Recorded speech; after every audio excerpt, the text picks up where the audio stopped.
The gaming industry was hit with further turmoil last week as several studios and publishers announced fresh rounds of layoffs, along with the announcement of a number of well-known studios also being sold off by their parent companies. This news of course comes just a few months after a wave of layoffs hit the industry at the start of the year, with companies including PlayStation, Unity, Microsoft, EA and Riot Games to name just a few, all announcing significant cuts to their workforce in an effort to reduce growing and unsustainable operational costs. Today, we'll be discussing which developers and studios have been affected, why it's happening, and what that means for the industry going forward. But before we jump into it, if you do enjoy the video, then please consider dropping it a like and subscribing to the channel for more content. Your support is very much appreciated. Now, with that out of the way, let's move over to Sega, who last week announced the sale of Relic Entertainment to a currently unknown investment group, which will see Relic become an entirely independent studio separate from Sega. Relic Entertainment is best known for creating the original Homeworld 1 and 2 games back in 1999 and 2003 respectively, along with the Company of Heroes series of games 1 through 3. Relic have also produced a number of Warhammer titles over the years, including the original Warhammer 40k Space Marine third-person shooter and the Warhammer Dawn of War series of real-time strategy games. More recently, Relic also developed the latest Age of Empires 4 for Microsoft that was released towards the end of 2021.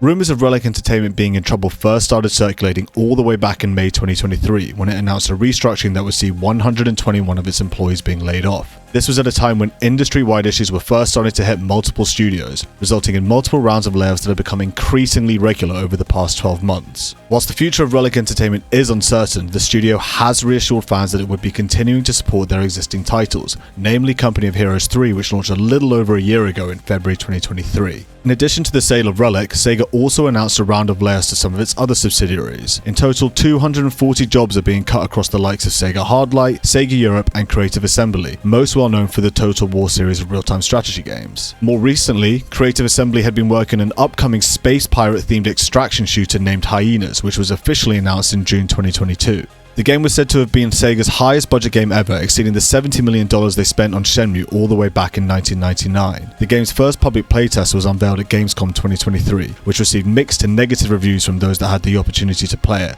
with many citing that the game had no real distinct identity, or didn't really know what it wanted to be. The game's core mechanics are built around an arcadey hero-style shooter where you have different characters with different abilities. However, matches all take place on abandoned spaceships where players need to loot up for their characters to become more powerful and take part in PvPvE combat, all in order to collect loot and extract, similar to something like Escape from Tarkov.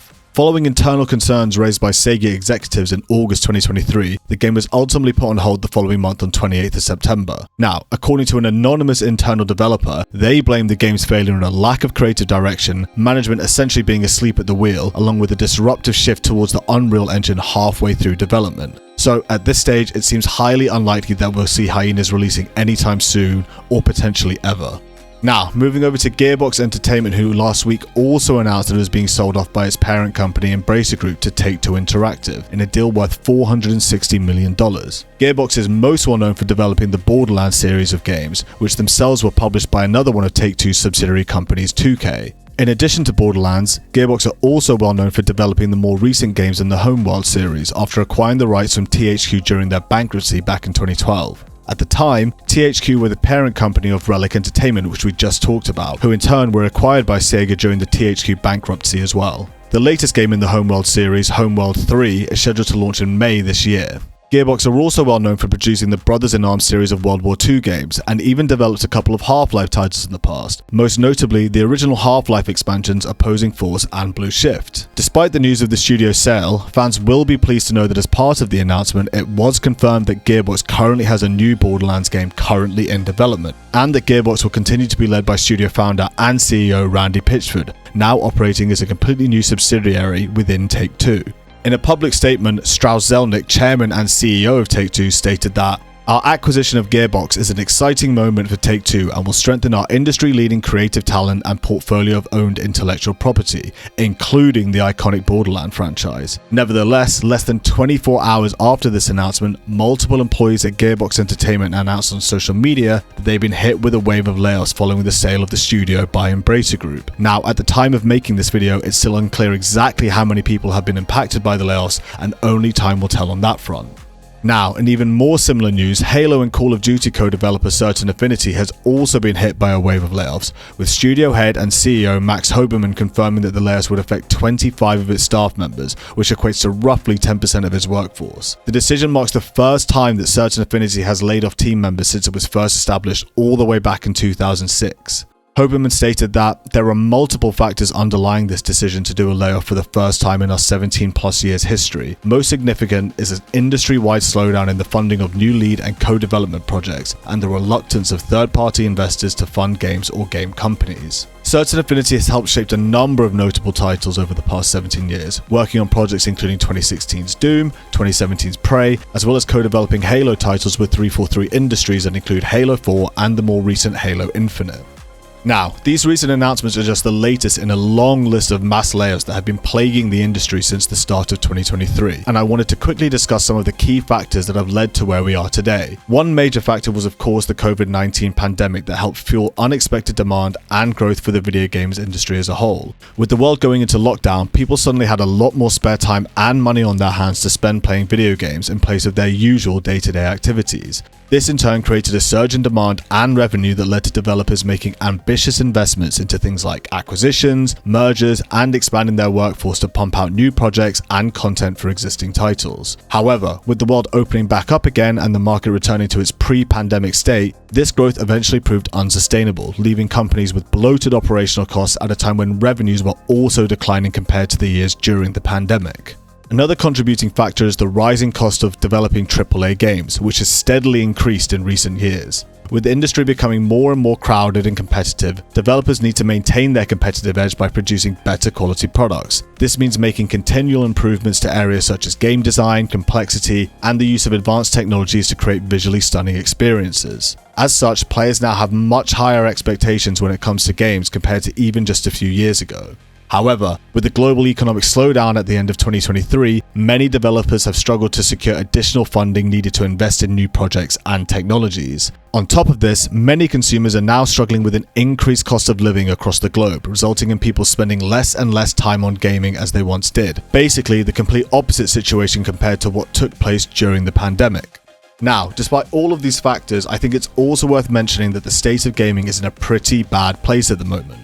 Many fans have become increasingly disillusioned by the industry and the increasing tendency for publishers to push out games that simply aren't ready, for the sole purpose of meeting deadlines and keeping investors and shareholders happy. Many fans are also unhappy with how developers are increasingly moving towards live service models, with content being drip-fed through a game's lifecycle. These live service models often come hand in hand with microtransactions that are simply designed to milk the consumer for as much money as possible. Take for example the latest installment in the Battlefield series, BF 2042, a game that was eagerly anticipated by the entire FPS community prior to its release in November 2021. Despite being heralded as a return to its roots and a love letter to the fans, BF 2042 launched in an almost unplayable state, littered with bugs and poor performance, along with many missing features that fans have come to expect from a Battlefield game, and multiplayer games in general. I mean, the game even launched without a functioning scoreboard, and players had to wait another 4 months after release for that to be implemented.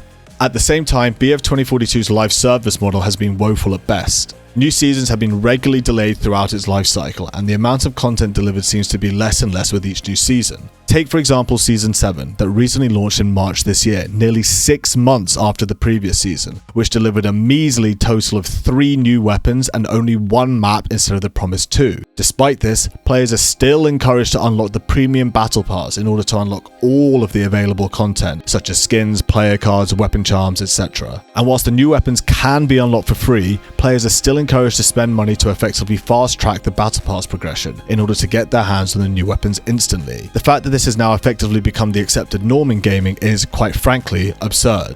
Now, despite all this, there is a glimmer of hope that has recently shone through in the industry, namely from independent developers.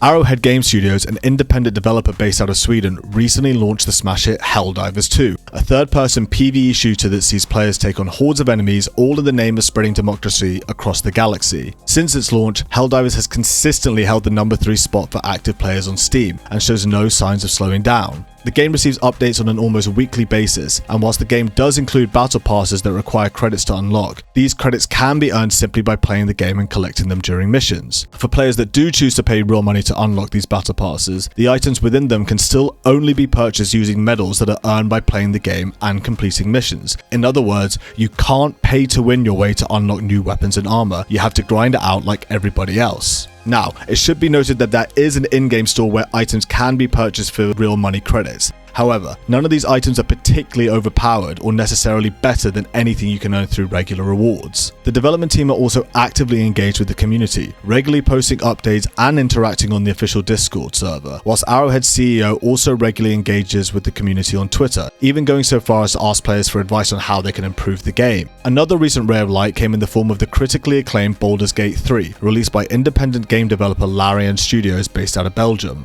Launching in August 2023, the game quickly went on to win multiple Game of the Year awards, praised for its polish, quality of writing, intertwined storylines, voice acting, and giving the players the freedom to decide how to approach and play the game. In fact, it was during one of these game awards that Larion Studios' publishing director indirectly criticized the industry's growing focus towards pleasing the shareholders, essentially saying that Larion is only beholden to the players. To add to that, a lot of people probably want to know what's the secret to your success. Last year I started thinking the secret to our success is the decisions that we make come from what does the player want? What do I think is best for the game? What is the most fun? What is the most crazy? People telling us we shouldn't do this, or we can't do it, or this is too challenging or too hard, like it was already said here today. That usually just gives us a kick up the arse to actually make it happen. The stuff that we make at Larion is we ask you to pay one price only for the game, and that's it. You can own it for the rest of your life.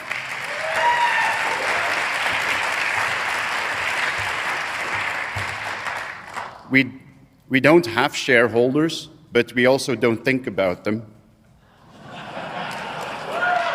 And we think there's an expression in Dutch that honesty lasts longest or something. There's probably a version in English as well that makes a lot of sense.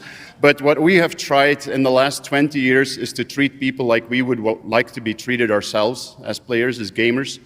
So we don't make decisions where we think this could make us the most money. On the long run, building a community, building a player base, building games that are actually fun is going to make you the most money. That's it.